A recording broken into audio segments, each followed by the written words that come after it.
You're an embarrassment, Roger. You know that. 40 years mopping floors, and they throw you a dinner like it's some kind of achievement. Derek said it low, close to my ear, at my own retirement dinner, in a banquet hall my company had rented for the occasion. He thought he was being quiet. He didn't notice the CEO of the company standing 2 feet behind him, close enough to hear every word, having walked over specifically to shake my hand. I watched her face change. I watched Derek's face change a half-second later, when he realized whose expression he was reading.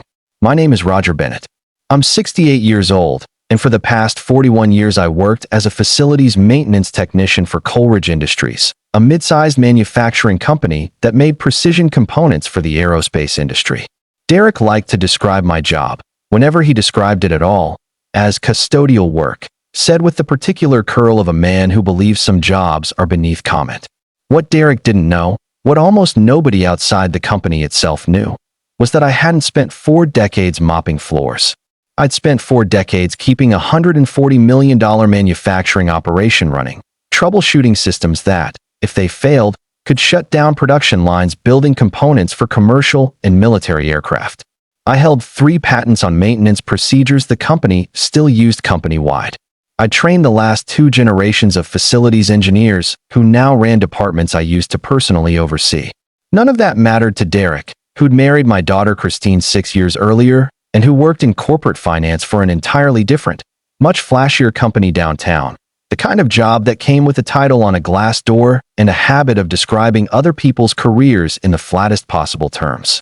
I should say plainly that I never corrected him. Not once in 6 years. Partly out of the same instinct that had kept me quiet with Jennifer and Brandon and every other family member across every version of this story I'd ever have heard from men my age at the diner counter on Sunday mornings. The particular pride that comes from letting people underestimate you and learning who they really are while they think no one important is listening. Partly because Christine had asked me, early on, gently, not to make things awkward with Derek. He's just insecure about money things, Dad. Let it go. I let it go. I let a lot of things go. For 6 years, the way a man does when he's decided his daughter's peace is worth more than his own dignity. Derek wasn't cruel in dramatic ways. He was cruel the way certain men are cruel without ever raising their voice. Through comparison, through the careful arithmetic of whose job mattered and whose didn't. At Christine and Derek's wedding, he'd introduced me to his business school friends as my father-in-law. He's in facilities. The same flat non-description over and over, never once mentioning the company, the tenure, the patents he didn't know existed because he'd never asked a single question in 6 years of family dinners. He talked over me constantly at Sunday dinners, the way a man does when he's already decided nothing you're about to say could possibly interest him. He made comments about my truck, a company vehicle I'd been issued for site inspections, which he assumed was mine, and which he found endlessly, quietly amusing. Once, at Christine's 30th birthday, he told a table of his co-workers that I'd worked the same job my whole life, no ambition. But hey, it worked out for him, I guess, delivered with the specific tone of a compliment that isn't one. My wife Eleanor passed 3 years ago. A stroke, sudden, no warning, the kind of loss that leaves you standing in your own kitchen wondering how a whole life can end between one cup of coffee and the next. Christine was the only family I had close by after that. Derek knew it too, I think, in the particular way some men learn to calculate exactly how much unkindness a lonely widower will absorb rather than risk losing the only family he has left. The cuts kept accumulating, small enough individually to shrug off, heavy enough together to leave a mark. At Christmas 2 years ago, Derek's parents visited, and his father, a corporate attorney, asked what I did for work. Derek answered before I could. He fixes things at a factory. Blue-collar stuff. Not a lie. Exactly, but flattened down to nothing, the same way you describe a novel as some words on paper. His father nodded politely and moved on to a story about a merger he'd closed that year, and I ate my dinner and said nothing, the way I'd trained myself to say nothing. There was the time Derek borrowed a socket wrench set from my garage for a project of his own, returned it 3 weeks later missing 2 pieces, and when I mentioned it, laughed and said, "Roger, it's not like you're going to notice one missing socket in that whole toolbox of yours. You've probably got spares of everything." He wasn't wrong about the spares. He was wrong about whether it was his place to assume that gave him permission to be careless with what wasn't his. There was the 4th of July barbecue where he told a group of neighbors, with real conviction, that I'd never really had ambition, just kind of coasted. In the exact tone of a man delivering an observation rather than an insult, apparently unaware or uninterested in the fact that coasting for 4 decades in the same demanding, technical, occasionally dangerous job was its own kind of achievement most men his age couldn't have sustained for 4 years, let alone 40. Christine caught some of these moments. She'd apologize afterward. In the kitchen, the same quiet apology I'd hear later from other people's daughters and daughters-in-law in other versions of this story. He doesn't mean it like that, Dad. He's just insecure. Give him room. I gave him room. For decades of practice had taught me how to give almost anyone room, right up until the room ran out entirely. The retirement dinner had been the company's idea, not mine. 41 years earns you that much, apparently, whether you ask for it or not. Coleridge Industries rented a banquet hall downtown, invited 200 current and former employees, several vendors I'd worked with for decades, and this detail I hadn't fully processed until the night itself. The company's CEO, Patricia Kwan, who'd taken over the company 8 years earlier after climbing up through the operations side herself, and who I'd worked directly under during 3 major facility expansions. Christine and Derek came, of course. Christine because she loved me and was proud, genuinely proud. In the uncomplicated way a daughter can be proud of a father even when she spent 6 years quietly excusing her husband's contempt for him. Derek came because it would have looked strange not to. The evening started well enough. Speeches from colleagues I'd trained 20 years earlier, now running their own departments. A video montage someone had put together, old photographs of me standing next to machinery I hadn't seen in decades, a plaque with my name on it that would apparently be mounted somewhere in the main facility lobby. I sat at the head table feeling, for the first time and longer than I could easily remember, like the version of myself that existed before Eleanor died, and before I'd started measuring my worth by how quietly I could absorb another man's contempt. Derek sat 2 seats down, checking his phone through most of the speeches, the same way he'd checked his phone through most of the last 6 years of family dinners. I always noticed. I'd learned, the hard way, that noticing everything and saying nothing was the particular skill that had let me survive both a 41-year career and a difficult son-in-law with equal amounts of quiet endurance. Patricia Kwan gave a speech near the end of the evening, standing at the podium in a sharp navy suit, describing, with more detail than I'd expected, more than most CEOs bother learning about a facilities technician, 3 specific incidents from my career. The time I'd caught a failing coolant system in the precision machining bay 18 hours before it would have shut down an entire production line during a critical defense contract deadline. The training program I'd built from scratch that had become the company's standard onboarding curriculum for new maintenance hires. The patent on a preventive maintenance scheduling system that had saved the company, by her own estimate, over $4 million in unplanned downtime across the past decade. Roger Bennett didn't just maintain this facility, she said. He built the systems that kept it running when the rest of us were focused on the parts everyone likes to talk about: sales figures, contracts, quarterly numbers. Roger was the reason those numbers were even. The room applauded. I felt my throat tighten in the particular way it does when you've spent 4 decades being genuinely useful and rarely genuinely seen, and someone finally says the quiet part out loud in front of 200 people. After the speeches, during the reception portion, Patricia made her way through the room the way CEOs do at these events, working the crowd, shaking hands, before making her way specifically to my table to speak with me directly. That's when it happened.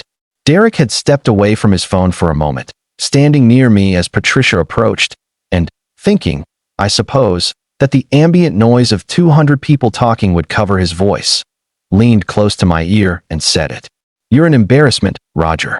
You know that. 40 years mopping floors, and they throw you a dinner like it's some kind of achievement." He said it exactly as Patricia arrived within earshot, 2 feet behind him, close enough to catch every word clearly. I watched her face change first, a flicker of genuine shock, quickly composed back into professional neutrality, the particular skill executives develop for concealing what they've just overheard until they've decided what to do with it. Derek didn't notice her arrival immediately. He was looking at me, waiting for whatever reaction he expected.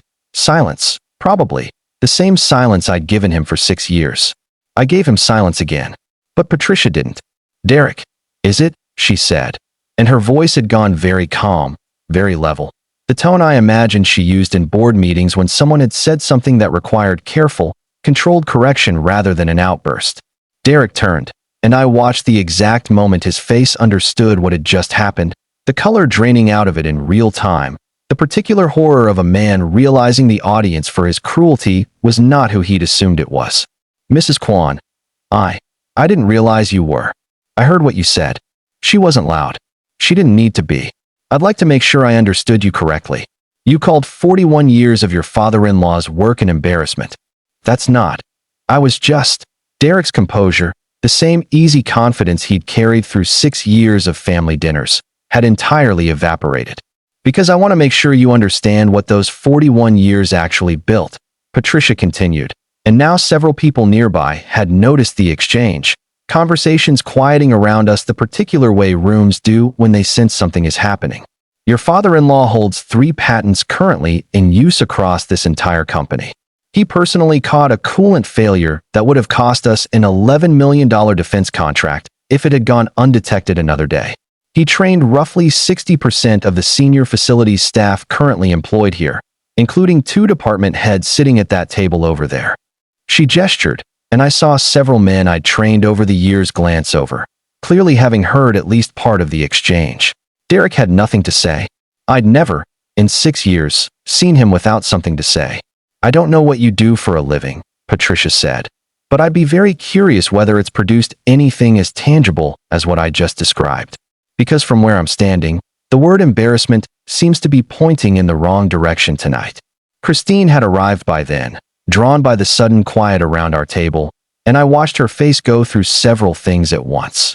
Confusion, then dawning understanding as she pieced together what must have happened, then a kind of anger I'd genuinely never seen on her before, not in 6 years of watching her make small excuses for her husband's behavior. "What did you say to my father?" she asked Derek, quiet, but with an edge underneath it that told me something had shifted permanently in that moment. "Christine, it's not. I was just..." "He called 41 years of your father's work an embarrassment," Patricia said, evenly, before Derek could finish whatever excuse he'd been assembling. Directly to him. At his own retirement dinner. Christine looked at me. I didn't say anything.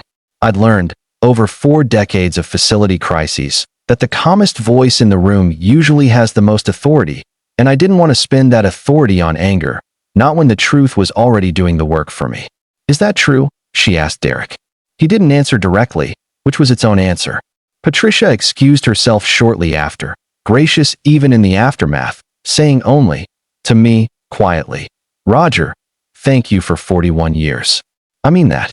Don't let anyone's ignorance take anything away from tonight." Then she moved on to the next conversation, the way people in her position learn to do, leaving the family matter to be a family matter. Christine didn't speak to Derek for the rest of the evening. She stayed close to me instead, introduced herself properly to several of my old colleagues, asked genuine questions about the patents Patricia had mentioned, about the coolant incident, about the training program. Questions, I realized with some quiet sadness, that she'd never actually asked me directly in 6 years of watching Derek's contempt shape the family narrative around what my career had actually been. We drove home separately that night. Christine came in her own car, Derek in his, and she called me the next morning before I'd even finished my coffee. "Dad, I need to talk to you about last night." "Okay. I'm so sorry. I had no idea he said that. I didn't hear it. I just saw everyone's faces change, and then Patricia was explaining what you'd actually done all these years, and I felt sick, Dad. Genuinely sick. Because I realized I've been letting him talk about your job like it was nothing for 6 years, and I never once corrected him, and I never once actually asked you what you did all day for 41 years. I just accepted his version of it. I let that sit for a moment before answering, the way I try to let anything important sit before I respond to it. You didn't say the words, Christine. He did. But I let him. Every Sunday dinner. Every family event. I told you to let it go, remember?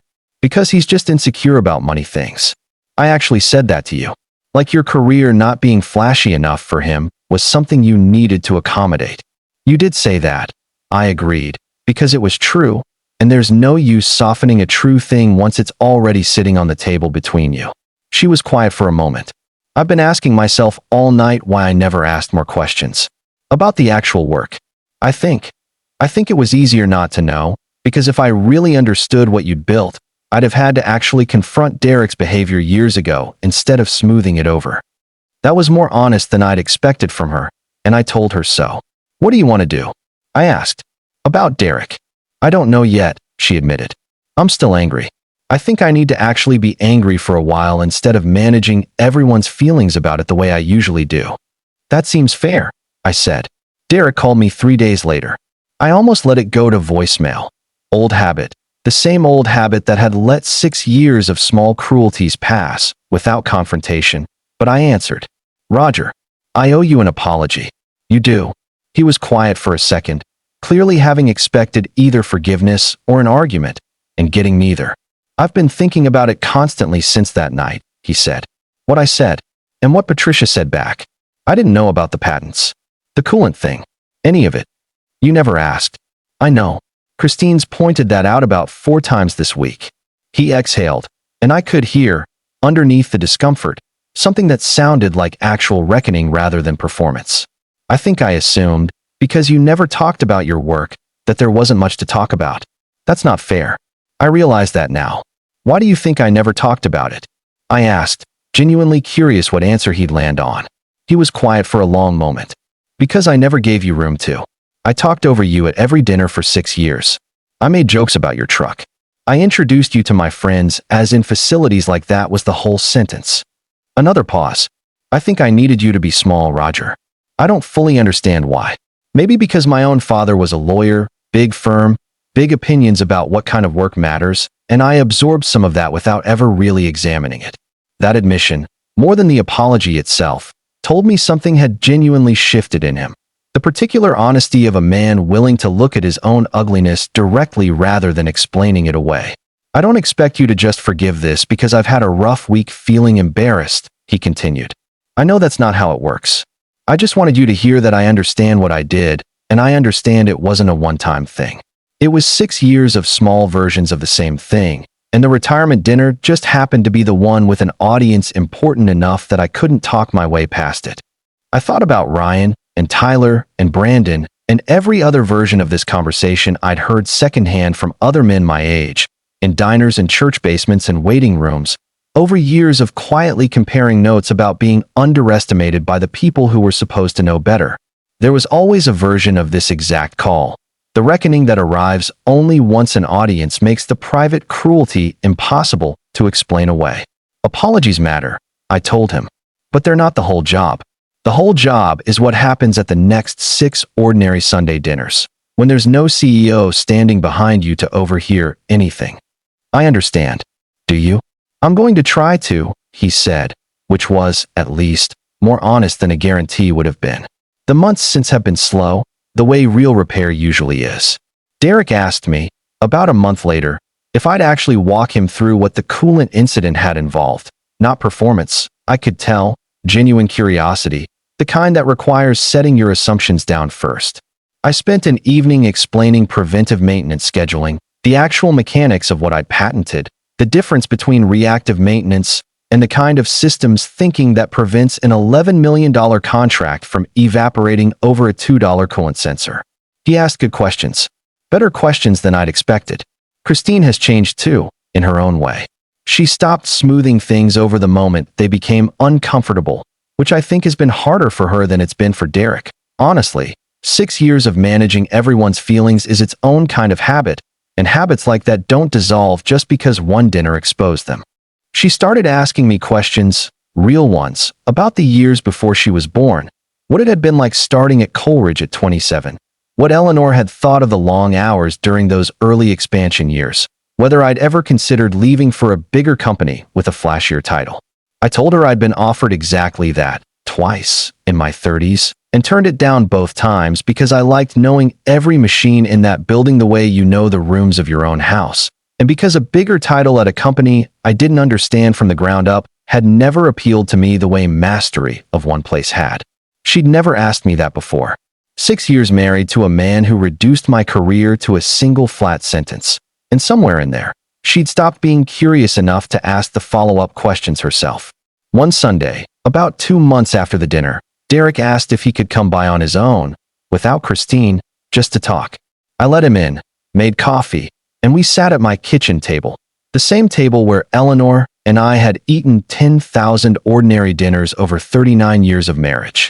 I keep thinking about something Patricia said, he told me, that the word embarrassment seemed to be pointing in the wrong direction. I've turned that over 100 times since. I think what actually embarrassed me, before that night, was never you. It was the idea that I'd built my whole identity around a job title and a law degree I hadn't even finished using in the way I'd planned, and somewhere along the way it became easier to feel superior to you than to sit with my own disappointment in myself. That was a more honest admission than I'd expected from him, and I told him so. I'm not asking you to say it's fine, he continued. I know 6 years doesn't undo itself over coffee. I just wanted you to hear that I've actually looked at it, not just apologized and moved on. That matters, I said, more than you probably realize. I ran into Patricia Kwan at a company alumni event 2 months after the retirement dinner. Coleridge keeps loose ties with retired staff, occasional gatherings, nothing formal. She asked how things were going, and I told her, honestly, that the conversation she'd overheard had turned into something more useful than I'd expected, a real reckoning rather than just an embarrassing moment quietly buried. I almost didn't say anything, she admitted. Wasn't sure it was my place, a family matter and all. But 41 years, Roger. I wasn't going to let that get called an embarrassment in front of me and just walk away. I'm glad you didn't, I told her, and I meant it more than I think she realized. Derek came to Christine's birthday dinner last month, a small gathering, family only. And for the first time in 6 years, when someone asked what her father did for a living, Derek answered before I could.